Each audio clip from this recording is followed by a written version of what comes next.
الحمد لله رب العالمين والعاقبة للمتقين والصلاة والسلام على سيد الأشرف الأنبياء والمرسلين وعلى آله وأصحابه وأزواجه أجمعين.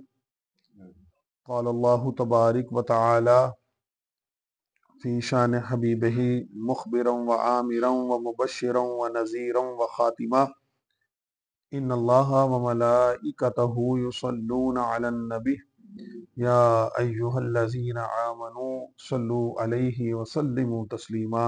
تمام احباب محبت اور عقیدت سے درود پاک پڑھ لیجئے. الصلاۃ والسلام علیکہ یا سیدی یا رسول اللہ.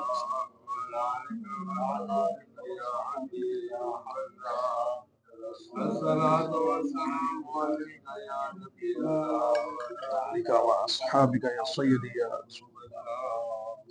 اللہم صلی علی محمد وعلى آل محمد كما صليت على إبراهيم وعلى آل إبراهيم إنك حميد مجيد. اللهم بارك على محمد وعلى آل محمد كما باركت على إبراهيم وعلى آل إبراهيم إنك حميد مجيد. صلاة وسلاما عليك يا سيدي يا رسول الله صلى الله عليه وسلم. اللهم نور قلوبنا بالقرآن وزین اخلاقنا بالقرآن وادخلنا الجنة بالقرآن ونجنا من النار بالقرآن. اللہ جل مجدہ الکریم کا بے حد اور بے حساب شکر ہے کہ اس نے اس فانی دنیا میں اور اس عارضی زندگی میں ہمیں درس قرآن کی ایک اور نشست میں حاضری کا شرف عطا فرمایا ہے. اللہ کریم سے دعا ہے کہ اللہ جل مجدہ الکریم ہماری جملہ دینی مسائی کو اپنی بارگاہ مقدس میں قبول و منظور فرمائے. ہمارا یہاں آنا، نماز فجر ادا کرنا اور پھر بیٹھ کر قرآن کو سمجھنے کی نیت سے یہاں تشریف رکھنا اللہ تبارک و تعالیٰ قبول و منظور فرمائے. اور اس محفل پاک کا صدقہ اللہ کریم ہمارے تمام مرحومین کی بخشش و مغفرت فرمائے، ہمارے صغیرہ و کبیرہ گناہوں کو معاف فرمائے. آمین ثم آمین بجاہ النبی صلی اللہ علیہ وآلہ وسلم. عزیزان گرامی قدر، آج ہم نے درس قرآن کے سلسلہ میں سورۃ یونس کا 7واں رکوع ہم نے پڑھنا ہے انشاءاللہ.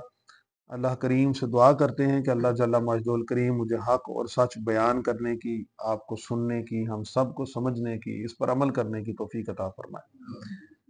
اللہ تبارک و تعالیٰ نے ارشاد فرمایا وما تکون فی شأن وما تتلو منہ من قرآن ولا تعملون من عمل الا كنا علیکم شہودا اذ تفیدون فیہ وما يعزب عن ربک من مثقال ذرة فی الارض ولا فی السماء ولا اصغر من ذلک ولا اکبر الا فی کتاب مبین.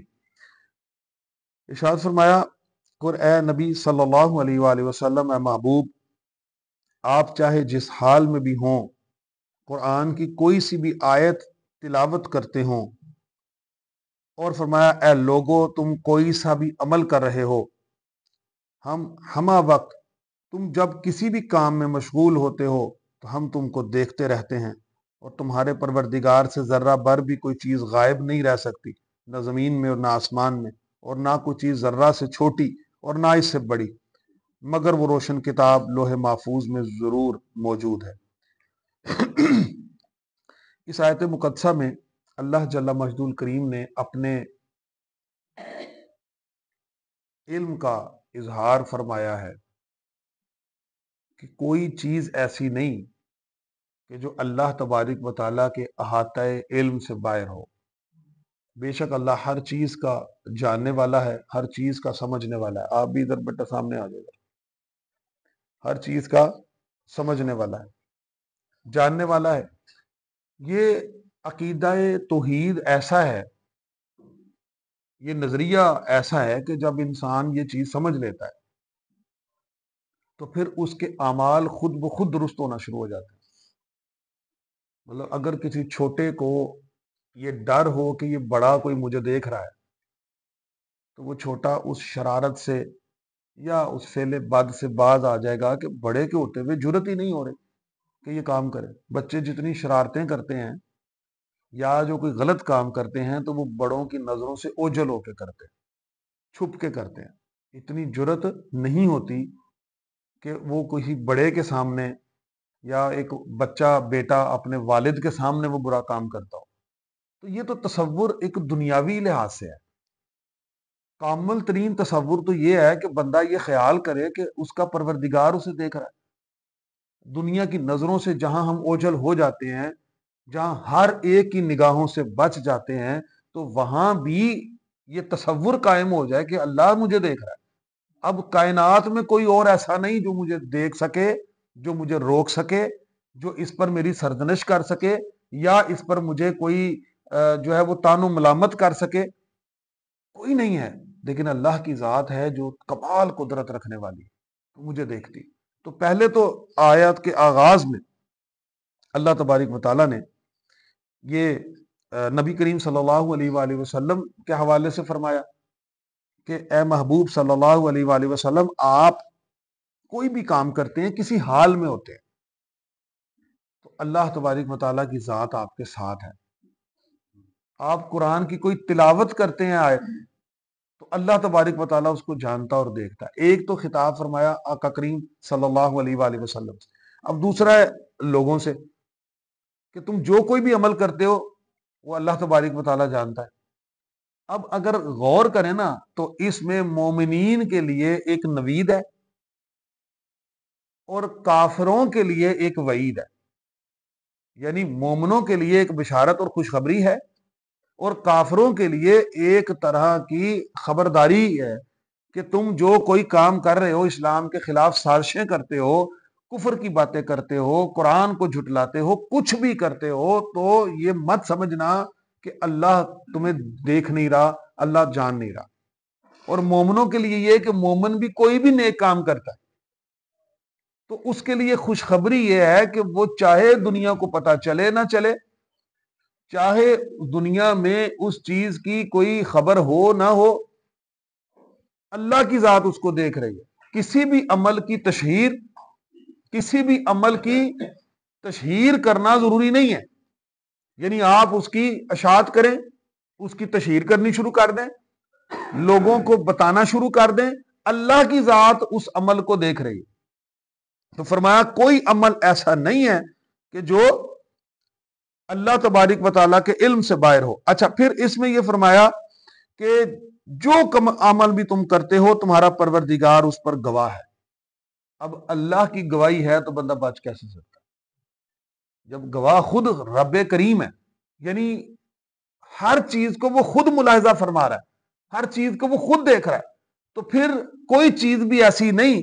فرمایا کہ وما يعزب عن ربك من مثقال ذرة في الارض ولا في السماء، زمین اور آسمان کا کوئی ذرہ ایسا نہیں جو اس کی جو ہے علم کے احاطے سے پوشیدہ رہ جائے. ہم کسی جگہ پر کیمرہ بھی لگاتے ہیں نا، تو اس کا بھی ایک اینگل ہوتا ہے، اس کا ایک زاویہ ہوتا ہے، وہ ایک خاص جگہ کو دکھا سکتا ہے، اس کے بعد وہ جگہ اس کیمرے میں نہیں آ رہی ہوتی. یعنی اگر ہم کیمرے کے ذریعے بھی نگرانی کریں تو ایک محدود رقبے پر نگرانی کر سکتے ہیں. اس کیمرے کی ذرا سی پہنچ سے باہر چلے جائیں گے تو وہ منظر غائب ہے، ہم اس کو نہیں دیکھ پا رہے، ہم اس کو نہیں ملاحظہ کر پا رہے. لیکن میرے پروردگار کے احاطہ علم کے اندر اس زمین اور آسمان اور زمین و آسمان کے درمیان جو کچھ بھی ہے وہ ذرہ ذرہ میرے رب کریم کے علم میں ہے. ہم کبھی کسی ایسے ذرے پر پہنچ ہی نہیں سکتے جو اللہ نہیں دیکھ رہا. کوئی ایسا عمل کسی بند کوٹری میں، کسی غار میں، کسی ویران سنسان جگہ پر بھی، کسی جگہ پر بھی ایسا کوئی عمل نہیں ہے، کوئی جگہ ایسی نہیں جہاں جا کے عمل کریں اور اللہ نہ دیکھ رہا ہو. تو یہ ایک طرح کی نوید مسلمانوں کے لیے اس طرح بھی ہے کہ مسلمان کو تو کبھی گھبرانا ہی نہیں چاہیے، مسلمان کو تو کبھی مایوس ہی نہیں ہونا چاہیے. وہ یہ تصور قائم کرے کہ میرا رب مجھے دیکھ رہا ہے. میرے رب کو بھی پتا ہے میں کس تکلیف میں ہوں، میرے رب کو پتا ہے کہ مجھ پر کیا بیت رہی ہے، کیا صدمہ ہے، کیا غم ہے، کیا محرومی ہے. تو یہ ایک طرح کی تسلی بھی ہے کہ اے بندے تو یہ مت سمجھ کہ اگر تو پریشان ہے، تو مصیبت میں مبتلا ہے تو تیرے پروردگار کو پتہ نہیں ہے. اس کو پتا ہے، وہ جانتا ہے، وہ تمہیں آزما رہا ہے، وہ دیکھ رہا ہے کہ یہ کیا اس مصیبت پر، پریشانی پر صبر کرتا ہے کہ نہیں. کہیں ذرا سی تنگی تکلیف دے دی ہے تو یہ تو نہیں کہ یہ واویلا کر رہا ہے، شور کر رہا ہے، تماشا کر رہا ہے، پریشان ہو گیا، شکوہ شکایت پر اتر آیا. تو یہ تو آزمائش ہے. یعنی کتنی بڑی تسلی ہے. آپ یہ دیکھیں کہ اگر کسی بیٹے کو پریشانی ہو، ایک مثال دینے لگا ہوں، کسی بچے کو پریشانی ہے تو اس کے خیر خواہوں کو پتا چل جائے، تسلی میں آ جاتا ہے. اچھا چلو جی، بڑوں کو پتا چل گیا. مطلب آپ کو ایک اور اس کی ایک سادہ سی اور واضح مثال دوں. خدا نہ خواستہ کسی کا کوئی حادثہ ہو گیا. اب وہ بیچارہ کسی جگہ پہ پڑا ہے، زخمی ہے، پریشان ہے. لیکن سب سے پہلے پھر وہ لوگ کیا کرتے ہیں، اس کو اٹھائیں گے نا، ایمبولینس کو فون کیا، وہ سارا کچھ کیا، تو ابھی اسے ایمبولینس کے آنے سے تسلی نہیں ہو رہی، ہسپتال پہنچانے سے بھی تسلی نہیں ہو رہی. جو ہی اس کا فون نکال کے، کوئی نمبر نکال کے گھر والوں کو اطلاع دے کے کسی اپنے پیارے کو، کسی بڑے کو بتا دیا جائے نا، وہ کہتا ہے جی فٹافٹ پہنچ رہے ہیں، بندہ تسلی میں آ جاتا. ایک نفسیاتی ہے سر. اس کا علاج شروع ہو جائے، اسے تسلی نہیں ہو رہی، گھر والوں کو پتا چل گیا، اسے تسلی ہوگی. اب میرے اپنے پہنچ جائیں گے، میرے بڑوں کو پتا چل گیا کہ میں کس حال میں، کس مجھے. پھر وہی بات، یہ تو دنیاوی رشتہ ہے، یہ تو دنیاوی تعلق ہے، یہ تو دنیاوی بات ہے. تو جب بندے کو یہ پتا چلے کہ میں جس مصیبت میں ہوں، میرا رب مجھے جانتا ہے، میرا رب دیکھ رہا ہے، میرے رب کو پتا ہے کہ میں کس حال میں ہوں، تو پھر کیوں نہ قلب مومن کو ایک تشفی اور تسلی ہو جائے گی، کیوں نہ اطمینان مل جائے گا. تو یہ عقیدہ اپنے دل میں پختہ کرنا اور دیکھنا کہ میں تنہائی میں ہوں، کوئی مجھے نہیں دیکھ رہا، لیکن میرا رب میرے حال سے واقف ہے، وہ میرے اعمال سے واقف ہے، وہ مجھے جانتا ہے، وہ مجھے اس حال میں بھی دیکھ رہا ہے، اسے پتا ہے میری شدت تکلیف کتنی ہے، اور وہی اس کو دور کرنے والا ہے. بے شک وہی جب تک چاہے گا مجھے اس درد میں، اس بیماری میں، اس تکلیف میں، اس مصیبت میں، اس آزمائش میں رکھے گا، جب تک چاہے گا رکھے گا. وہی چاہے گا تو مجھے نکال لے گا، پھر ہم اس سے دعا کرتے ہیں. تو آگے فرمایا کہ الا ان اولیاء اللہ لا خوف علیہم ولا هم یحزنون. اور بے شک جو اللہ کے ولی ہیں، نیک بندے ہیں، ان کو نہ کوئی خوف ہوگا، نہ کوئی غم ہوگا. اب اس میں تعریف بیان کی، علامہ حسین محمد بن راغب اصفہانی لکھتے ہیں کہ ولایت کا معنی جو ہے نا، وہ قرب ہے، قریب ہونا. اب وہ قرب جگہ کا ہے، کسی جگہ سے کسی کا قریب ہو جانا، وہ کسی مقام اور رتبے کا ہے، قریب ہو جانا، وہ دین میں ہے، وہ نسبت کے اعتبار سے ہے، وہ نصرت اور مدد کے اعتبار سے ہے کہ کوئی اللہ کے کتنا قریب ہو جاتا ہے، وہ اللہ کا ولی. یعنی یہ قرب کا تصور ہے اصل میں، کہ اللہ تبارک و تعالیٰ کے قریب ہو جانا. اس میں ولایت کا ایک معنی جو ہے نا، وہ انتظام کرنا، بندوبست کرنا بھی ہے. یعنی بطور فاعل بھی استعمال ہوتا ہے، کام کرنے والا. جیسے کسی کو آپ کسی چیز کا ذمہ دار قرار دے دیتے ہیں تو اس کو آپ ولی بنا دیتے ہیں. جیسے رشتے کے حوالے سے بھی ہم بات کرتے ہیں نا، کہ عورت کا جو ہے نا، لڑکی کا ایک ولی ہوگا، وہ اس کا ذمہ دار ہے نا، وہ اس کام میں ذمہ داری ہے اس کی کہ وہ اس کو رشتہ ازدواج میں منسلک کرے اور اس کے انتظام و انصرام کرے. تو ہم وہاں یہ لفظ بولتے ہیں، ہم کہتے ہیں جی لڑکی کا ولی. اس کے باقاعدہ گواہ کے طور پہ اس کے سائن بھی ہوتے ہیں. ٹھیک ہے. تو ولی کا مطلب بندوبست کرنا بھی، انتظام کرنا بھی، زیر اثر رکھنا، زیر تحت رکھنا. اور ولی کا مطلب قرب والا بھی ہے، ولی کا مطلب دوست بھی ہے. اور بے شک اللہ ولی الذین آمنوا، اللہ مومنوں کا ولی ہے، سورہ بقرہ میں آتا ہے. اللہ تبارک و تعالیٰ مومنوں کا ولی ہے. اللہ تبارک و تعالیٰ نے اپنے نیک بندوں کو بڑی شان عطا فرمائی، اپنے قرب کے ذریعے بڑی شان عطا کی. دنیا میں کوئی طاقتور بڑا شخص ہوتا ہے، اس کے کوئی قریب لگ جائے تو دنیا اس سے مروب ہونا شروع ہو جاتی ہے، اس سے متاثر ہونا شروع ہو جاتی ہے کہ دیکھیں یہ بندہ یار اس فلاں بندے کے بڑے قریب والا. کسی کی بادشاہت کے جو ہے نا، اس کے تقرب میں اس کو جگہ مل گئی، وہ بادشاہ کے قریب ہو گیا، تو لوگ اس بندے کو بھی اب بڑے ادب کی نگاہ سے دیکھ رہے ہیں، یا اس سے خوف زدہ بھی ہیں کہ یار یہ اس کی پہنچ تو بادشاہ تک ہے، اس کی پہنچ تو فلاں بڑے امیر کبیر آدمی تک ہے. تو مجھے بتائیں، جس کو اللہ کا قرب مل جائے، اللہ جسے اپنا دوست بنا لے، پھر اس کی شان کیا ہوگا، پھر اس کا مقام کیا ہوگا. تو علامہ مسعود بھی جو ہے نا، وہ لکھتے ہیں، کہتے ہیں کہ ولی وہ مومن کامل ہوتا ہے جو عارف باللہ ہوتا ہے. دائمی عبادت کرتا ہے، ہر قسم کے گناہوں سے، شہوات سے، دنیاوی لذتوں سے اپنے آپ کو دور رکھتا ہے، وہ اجتناب کرنے والا ہوتا ہے، دائمی عبادت، یعنی وہ عبادتوں پر ہمیشگی رکھتا ہے، ایسا نہیں کبھی نماز پڑھ لی کبھی چھوڑ دی، کبھی پڑھ لی کبھی چھوڑ دی، کبھی کوئی نیک کام کیا پھر چھوڑ دیا، مستقلاً جو عبادات ہے۔ ایک حدیث میں پڑھ رہا تھا کہ اللہ تبارک و تعالی کا فرمان ہے جو نبی پاک صلی اللہ علیہ وآلہ وسلم نے فرمایا کہ اللہ تبارک و تعالی بندے کے قرب والے معاملات میں سب سے پسندیدہ عمل اس عبادت کو رکھتا ہے جو فرض ہے، یعنی جو فرض ادا کرنے والا ہے، اللہ کو پسندیدہ ترین عبادتوں میں سے وہ فرض عبادت ہے کہ جو بندے پر فرض کر دی گئی ہے وہ ادا کرے، اس کے بعد پھر نوافل کی کثرت، پھر اس میں اولیاء اللہ کی بڑی شانیں اس میں بیان فرمائی۔ اور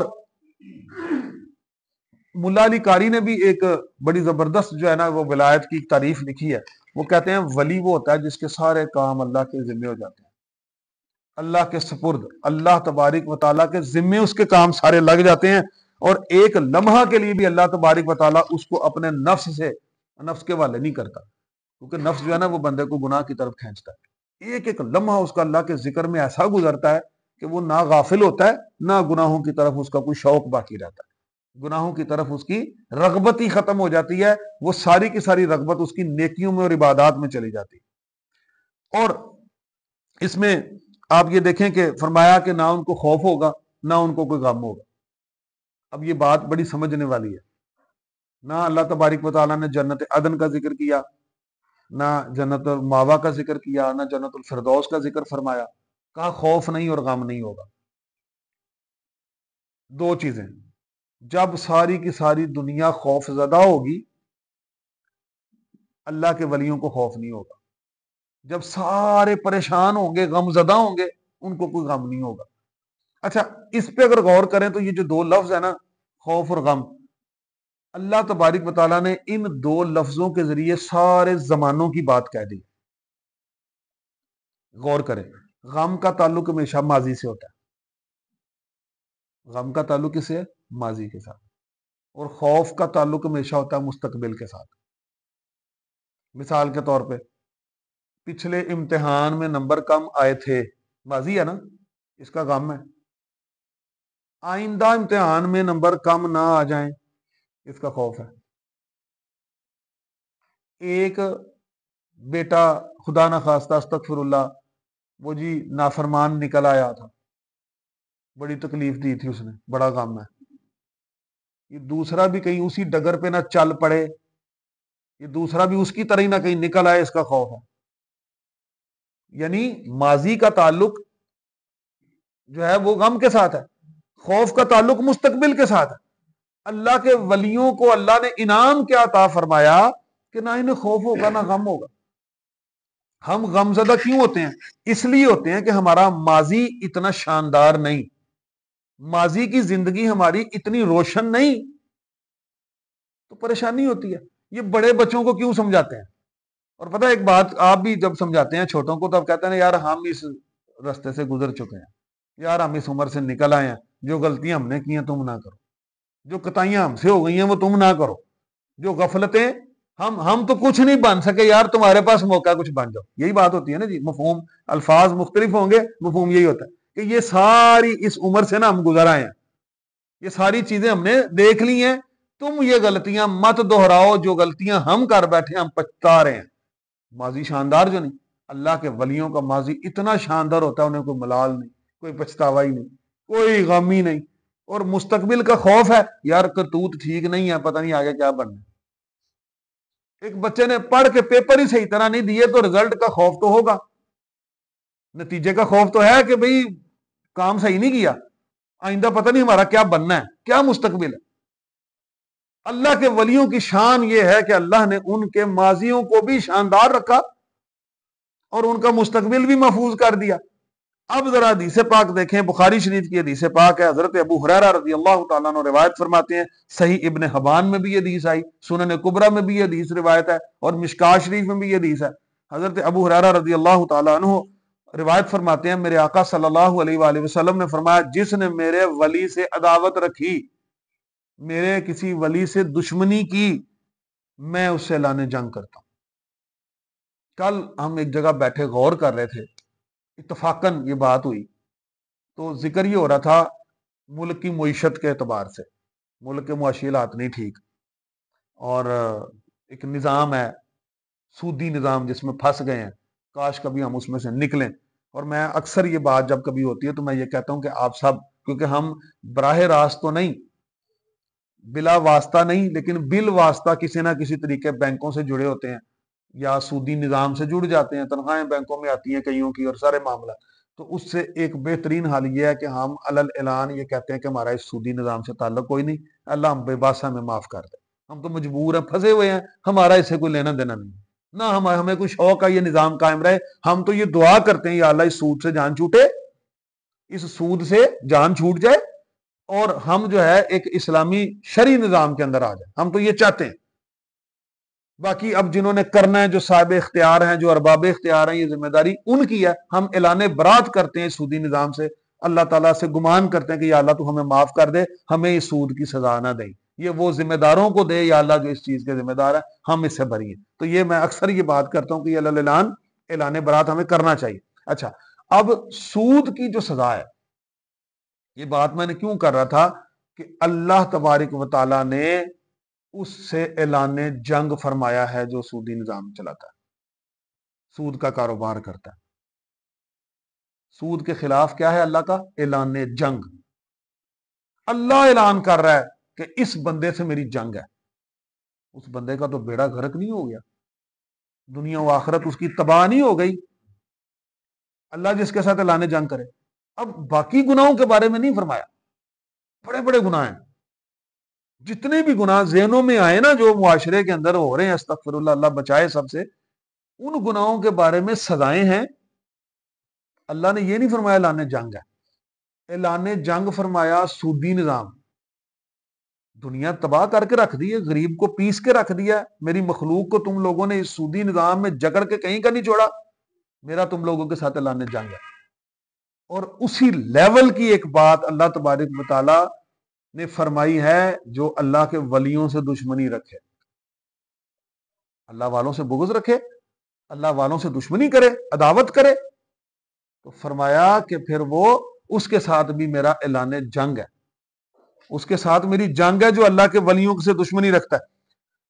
اور پھر فرمایا جس چیز سے بندہ میرا قرب حاصل کرتا ہے، اس میں نے جو آپ کو بتایا پسندیدہ ترین، یہ اسی روایت کا حصہ ہے، پسندیدہ ترین عمل جو ہے وہ وہی ہے کہ فرض نماز کو ادا کرے۔ جب بندہ میرا جو ہے وہ نوافل کے ذریعے قرب حاصل کرتا ہے تو پھر کیا ہوتا ہے؟ کہتا ہے کہ میں اس کے کان بن جاتا ہوں جس سے وہ سنتا ہے، اس کی زبان بن جاتا ہوں جس سے وہ بولتا ہے، اس کے پاؤں بن جاتا ہوں جس سے وہ چلتا ہے۔ اور اگر میرے بندے کو اس چیز میں تردد ہے اس میں مرنے سے، تو میں بھی تخیر کرتا ہوں اس کی روح قبض کرنے میں۔ وہ ایک حدیث پاک ہے نا کہ نیکی جو ہے نا، خیر، وہ عمر بڑھاتی ہے، خیر ہی ایک ایسی چیز ہے جو عمر بڑھاتی ہے، یہ اللہ کے راز اللہ ہی بہتر جانتا ہے، لیکن نیکی سے عمر بڑھتی ہے۔ عام طور پہ یہ محاورہ بھی مشہور ہے، یہ مقولہ مشہور ہے جی، پتہ نہیں جی چنگے بندے چھیتی تور جاندے ہیں، نہیں، بلکہ یہ تو حدیث پاک ہے کہ نیکی تو عمر بڑھاتی ہے، خیر کے کاموں سے تو عمر میں اضافہ ہوتا ہے، یا جو بھی اللہ نے اس کا ایک ترتیب رکھی ہے، کیونکہ ہم تو عمر سے واقف ہی نہیں نا، کم ہے زیادہ ہے کتنی ہے، اللہ ہی بہتر جانتا ہے، لیکن حدیث پاک ہے کہ خیر کے ذریعے سے عمر بڑھ جاتی ہے، نیکی کے کاموں میں زیادہ سبقت لینی چاہیے۔ تو اللہ تبارک و تعالیٰ کے اولیاء اکرام سے عداوت رکھنا، دشمنی رکھنا، بغض رکھنا، ان کے خلاف بولنا، ان کے بارے میں غلط گمانیاں پھیلاتے رہنا، بدگمانیاں پھیلاتے رہنا، اس کے اللہ کا اعلان جنگ ہے اس کے ساتھ۔ استغفر اللہ ثم استغفر اللہ۔ اور پھر فرمایا کہ مسند احمد میں حدیث حضرت عمر بن الجمع فرماتے ہیں، فرمایا میرے اولیاء، میرے بندے میرے محبوب ہیں، یہ میری مخلوق میں سے وہ لوگ ہیں کہ جو میرا ذکر کرتے ہیں، میں ان کا ذکر کرتا ہوں۔ یہ اللہ کے نیک بندوں کی شان ہے، یہ اللہ تبارک و تعالیٰ کے قرب والے بندوں کی شان ہے کہ اللہ تبارک و تعالیٰ ان کو اپنا محبوب رکھتا ہے، ان کو اپنا دوست رکھتا ہے۔ اور اس میں ایک سنن ترمذی میں روایت جس میں ایک نشانی بتائی، وہ نشانی کیا ہے؟ حضرت انس رضی اللہ تعالی عنہ فرماتے ہیں کہ کتنے لوگ ہیں بال ان کے بکھرے ہوئے اور غبار آلود ہوں گے، کپڑے ان کے پھٹے ہوئے ہوں گے، دنیا کی توجہ ہی ان کی طرف نہیں ہوگی، لیکن یہ وہ لوگ ہیں جب کسی کام پر اللہ کی قسم کھا لیتے ہیں، اللہ تبارک و تعالیٰ اس قسم کو پورا کر دیتا ہے۔ یعنی ان کی زبان سے جو بات نکلتی ہے نا، مطلب بظاہر کیا ہے، ہم کیا کہتے ہیں جی ماشاءاللہ کاٹن کا بڑا سوٹ پہنا ہو، بڑی جناب جبہ و دستار ہو، ہاتھ چومنے والے پیچھے پیچھے پھیرے ہوں، بڑے بڑے مریدین ہوں، ایسے ایسے اللہ کے بندے ہیں، لباس سادہ پھٹے ہوئے، بال غبار آلود کس حالت میں ہے، لیکن وہ بندے جو بات کر دیں اللہ پوری کر دیتا۔ وہ سادہ ہیں لیکن اندر سے اخلاص والے ہیں، وہ اندر سے اپنے قلب کو جو ہے وہ صفا کر چکے ہیں۔ ابو ہریرہ رضی اللہ تعالیٰ عنہ نے فرمایا، ایک حدیث پاک ہے، اللہ جس سے محبت کرتا ہے تو حضرت جبریل امین کو بلاتا ہے اور اسے کہتا ہے کہ میں اس بندے سے محبت کرتا ہوں، تو بھی محبت کر۔ اب حضرت جبریل امین بھی اس بندے سے محبت کر رہے ہیں، اور پھر وہ جا کے آسمانوں میں ندا دیتے ہیں، حضرت جبریل امین آسمان میں ندا دیتے ہیں، وہ کہتے ہیں کہ اے آسمان والو سنو، اللہ اس بندے سے محبت کرتا ہے، میں بھی اس بندے سے محبت کر رہا ہوں، تم سب بھی اس سے محبت کرو۔ اور اس کے بعد پھر دنیا میں زمین کے اوپر بھی اس کی مقبولیت رکھ دی جاتی ہے، اس کی عزتوں میں اضافہ ہوتا رہتا ہے، لوگوں کے دل اس کی طرف خود بخود جو ہے وہ کھنچنا چلا شروع ہو جاتے ہیں، کشش آ جاتی ہے اس کے اندر۔ اور اسی کے الٹ جب اللہ تبارک و تعالی اس کے برے کاموں کی وجہ سے، کفر کی وجہ سے اسے نفرت کرتا ہے یا بغض رکھتا ہے، تو جبریل امین کو بلا کے کہتا ہے کہ میں اس بندے سے بغض رکھتا ہوں، تم بھی رکھو۔ اور پھر وہ آسمان والوں میں ندا دیتا ہے کہ یہ بندہ اللہ کے غیظ والا ہے، وہ مغضوب علیہم ولا یا اللہ ان سے بچائیں جو تیرے غیظ والے ہیں، ان سے بچانا۔ تو جب وہ اس طرح کا بن جاتا ہے تو پھر جبریل امین کہتے ہیں کہ یہ اللہ کے بغض والا بندہ ہے، تم لوگ بھی اس سے بغض رکھو، اور زمین کے اندر بھی پھر اس کا بغض پھیل جاتا ہے، اس کی نفرت پھیل جاتی ہے۔ تو اللہ تبارک و تعالیٰ کے بندوں کی طرف دنیا کا کھچے چلے آنا یہ ایسے ہی نہیں ہے، یہ باقاعدہ طور پہ حضرت جبریل امین کے اعلان کا ایک اثر ہوتا ہے کہ دنیا جو ہے اس کی طرف کھینچی چلی جاتی۔ یہ بے شک شان ہے اللہ والوں کی، اللہ والوں کی صحبت اختیار کریں، اللہ والوں کی محفلوں میں بیٹھیں، ان سے فیض یاب ہوں، ان سے کوئی دین کی بات کو سیکھیں، ان سے سمجھیں، اپنے اوپر بھی اس چیز کو لاگو کریں۔ اثرات جو ہیں اللہ والوں کے وہ بڑے کمال۔ حضرت امام ابو حنیفہ رحمۃ اللہ علیہ کا میں ایک واقعہ پڑھ رہا تھا کہ آپ ایک دفعہ ایک جگہ سے گزر رہے تھے، تو وہاں کیا ہوا کہ آپ کے جوتے مبارک سے نا کوئی کیچڑ کے چھینٹے اٹھے اور وہ ایک گھر کی دیوار کے اوپر پڑ گیا۔ اب آپ وہاں کھڑے پریشان سوچ رہے ہیں یہ کیا ہو گیا۔ یعنی آپ دیکھیں کتنی ایک بات بظاہر دیکھا جائے تو معمولی سی ہے، وہ تقوی اور ولایت کے تقاضے کیا ہیں، آپ اب وہاں کھڑے سوچ رہے ہیں اگر میں اس کو صاف کرتا ہوں تو گھر کی دیوار کی مٹی بھی اتر جائے گی، صاف نہیں کرتا تو زیادتی ایسے ہی رہ جائے گا۔ کہتے اسی تذبذب میں وہاں کھڑے ہیں تو گھر سے وہ بندہ باہر نکل آیا جس کا گھر تھا، اور وہ یہودی تھا۔ اچھا، اس یہودی نے حضرت امام ابو حنیفہ رحمۃ اللہ علیہ کا کچھ قرض بھی دینا تھا، وہ یہ سمجھا کہ پتہ نہیں شاید امام صاحب جو ہے نا یہ قرض واپس لینے آئے ہیں تو میرے پاس تو بھی پیسے نہیں ہیں۔ وہ الگ سے پریشان ان کو دیکھ کے، اس کی الگ سے جان دہلی میں آئی ہوئی کہ میں نے تو قرض دینا ہے ان کا۔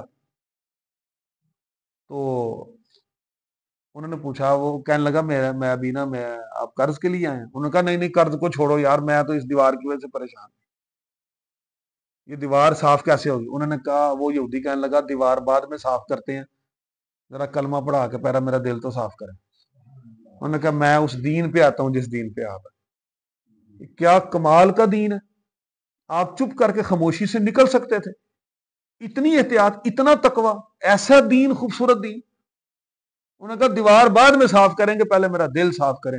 تو مجھے بتائیں، دیکھیں کوئی لمبی چوڑی تبلیغ نہیں، ایک عمل، ایک کام، ایک سوچ، ایک فکر، ایک نظریہ، اور وہ دوسرے کی کائی پلٹ رہا۔ آج 1000 دفعہ کسی کو ہم کہتے پھریں اوے کلمہ پڑھ لے چنگا رہ جائے گا، کلمہ پڑھ لے چنگا رہ جائے گا۔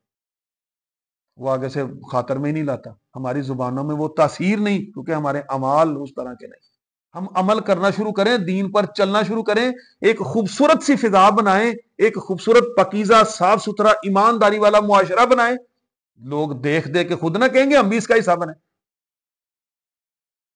دو چار پانچ اچھے دوست مل جاتے ہیں نا، اچھے دوست اچھے اچھے کام کر رہے ہیں، مل کے اچھے کام کر رہے ہیں، تو ساتواں دیکھ کے خود دل کرے گا یار میں بھی اس گروپ کا حصہ نہ بن جاؤں، یار میں بھی ان سے دوستی نہ کر لوں، یار کاش کبھی میں بھی ان کے ساتھ ہو جاؤں، یہ تو بڑے اچھے اچھے کام کر رہے ہیں، ان کی بڑی عزت بھی ہو رہی ہے۔ اسی طرح ہی جب انسان جو ہے وہ اسلام کے اوپر عمل کر کے اپنی زندگی کو خوبصورت بنا کے لوگوں کے سامنے خود پیش کرے گا، لوگ خود پیچھے چلے آئیں گے۔ اللہ تبارک و تعالیٰ سے دعا ہے اللہ تبارک و تعالیٰ ہمارے حال پر رحم فرمائے،